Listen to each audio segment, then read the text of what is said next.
মানুষই জীবনকে জটিল করে। সহজ পথে না হেঁটে আমরা ঘোরপাক খাই, অহেতুক ভাবনার জালে নিজেকেই নিজে বন্দি করি, তুচ্ছ কারণে মনে পাহাড় সমান বোঝা চাপাই। অথচ মুক্তি ছিল স্রেফ এক চিলতে হাসিতে।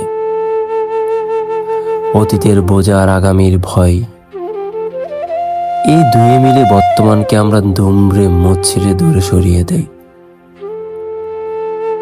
চাওয়ার শেষ নেই বলে পাওয়ার আনন্দটুকুও হারাই।